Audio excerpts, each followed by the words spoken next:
What to do in the first 24 hours of a water loss. Just came home to water in your house? Don't panic. Let me walk you through the first 24 hours of what to do to help prevent any moisture, mold, or structure damage in your home. 1. Let's stop the water. Let's safely make it to the main shutoff valve, or if you know exactly where it's coming from and you can turn off the local valve, let's do that immediately. Step 2. I say documentation, documentation, documentation. So make sure that you take as many pictures as possible of the leak, of where it's coming from, and all of the damage, and maybe the process going through. So that way, if we are turning it into insurance or we need to show any professionals of this documentation, you have that already. 3, let's remove any standing water that we can. Pull back the carpets, remove the padding. Let's get some mops, shop vacs. Let's get some towels. Let's try to soak up as much water as possible and safely as we can. 4, I want you to start drying immediately. Let's open up the windows, open up the doors. Let's get any fans or any little humidifiers or dehumidifiers, or if you have any little heaters, let's put it in that area so that we can get that air flowing immediately and get up as much water as we can, and also dry that air out to keep all the moisture from building up or soaking into any other materials.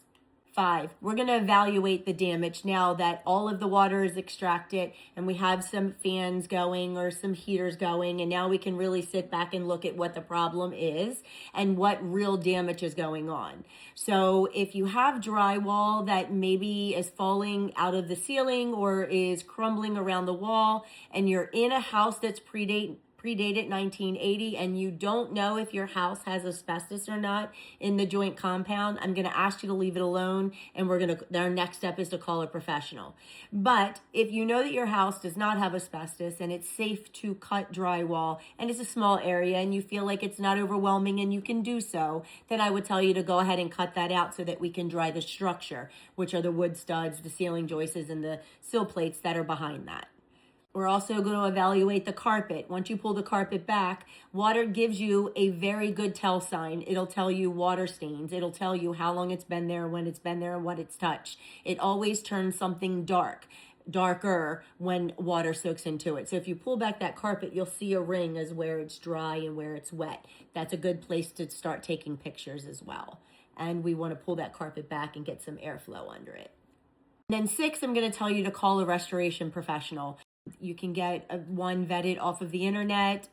You could even call and open up an insurance claim if this water loss is too much for you to handle. We have 24 to 48 hours window to make sure that we're doing what we can to prevent mold from growing. Inevitably, it's starting, but we want to slow that process down or eliminate it completely by pulling the moisture out. Hopefully you found this helpful. I would say share, like, and follow. I would also save this because you never know when somebody has an emergency and you may need to come back to it. You can always ask Jennifer. I'm your certified indoor environmental consultant, and I'm here to give you as much information as I possibly can to keep your home healthy and safe.